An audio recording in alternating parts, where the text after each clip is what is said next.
It could have been a trade, it could have been a signing, it could have even been a draft pick. Here are the most underrated offseason pickups nobody saw being this good. The Brooklyn Nets found 2 gems in free agency, those 2 gems being T.J. Warren and Yuta Watanabe.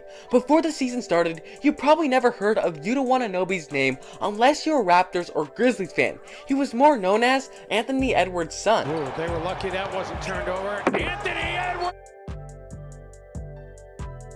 But this season, he's put his name on the map and is known as one of the best shooters in the NBA, and he's also a great hustler. He's getting high praise from his teammates like Kevin Durant. I think I might have to tell him at this point to relax a bit, because he needs you out on the floor, bro, because he plays extremely hard every possession. Jump shot looking solid right now. I'm still a little shocked that the Raptors let him walk for absolutely nothing. He was making great progress as an NBA player and was improving every single season. He's making the Raptors regret not re-signing him. T.J. Warren was known as the biggest bubble fraud of 2020. In the bubble, T.J. Warren was dropping 50 bombs like it was nothing, and people were calling him Michael Jordan. Stop it. Get some help. After the bubble, T.J. Warren missed a lot of games due to a foot injury. Once his contract with Indiana was over, he hit the free agency market and the Nets picked him up, and he's ended up being the steal of free agency. For the Nets, he's been a great scorer off the bench, and he's averaging 10 points per game even though he's only averaging 19 minutes a game. DeAnthony Melton has been super good for the Sixers this season. In the offseason, DeAnthony Melton was traded to the Sixers for a first-round pick and Danny Green. On the Sixers, he's been balling out and averaging 10 points per game while playing elite-level defense. He just fits in perfectly with the way the Sixers play basketball. He just fits into so many lineups with the Sixers. He can play alongside James Harden and be more of a catch-and-shoot guy, or he can share the ball-handling role with Tyrese Maxey if he needs to. This is the exact guy the Sixers needed to bring in. They needed to bring in a 3-and-D guy that could do a little bit of everything, and that's exactly what DeAnthony Melton has done. I'm just so surprised the Sixers got such a great pickup this offseason. Kevin Huerter and Malik Monk are doing the impossible for the Kings. Those 2 offseason moves are going to be the reason why the Kings are going to make it into the playoffs. Kevin Huerter played 4 seasons on the Atlanta Hawks, and on the Hawks he was always a great shooter. But the Hawks forced Kevin to sit in the corner and wait for the ball to come to him. In the middle of the offseason, Kevin Huerter was traded to the Kings for Justin Holiday, Mo Harkless, and a first-round pick. On the Kings, he's having his best season by far, and he's been allowed to move around the 3-point line and shoot the open 3, and he's been doing a pretty good job at it. I cannot believe that Malik Monk was almost out of the league just 2 seasons ago.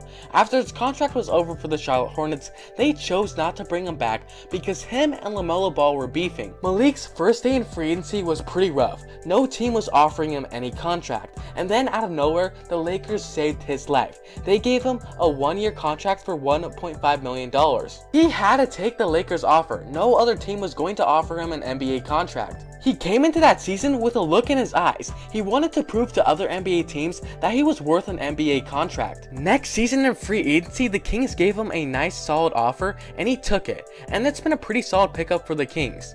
Lonnie Walker has been such a great pickup. He's been one of the few bright spots for the LA Lakers this season. On the Spurs, he was always just a backup guard for guys like DeJounte Murray. He really never got an opportunity to let himself shine.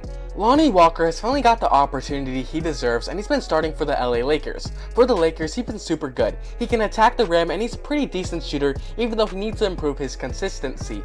If he adds a consistent 3-point shot to his bag, he could easily be a 20-point per game scorer in the NBA. I also want to shout out Dennis Schroeder and Thomas Bryant. Those 2 guys have been really good pickups for the LA Lakers, and they got him on a great deal. Jalen Brunson signed a huge contract with the New York Knicks, and at the time people were saying it was a massive overpay for a guy that had one good playoff run. But Jalen Brunson has been shutting those people up. He's showing everyone that he's worth every single penny that the Knicks paid him. Last year, the New York Knicks sucked. They had a big fall from the year before, and a big reason why they fell off was because Derrick Rose was injured a lot of the season.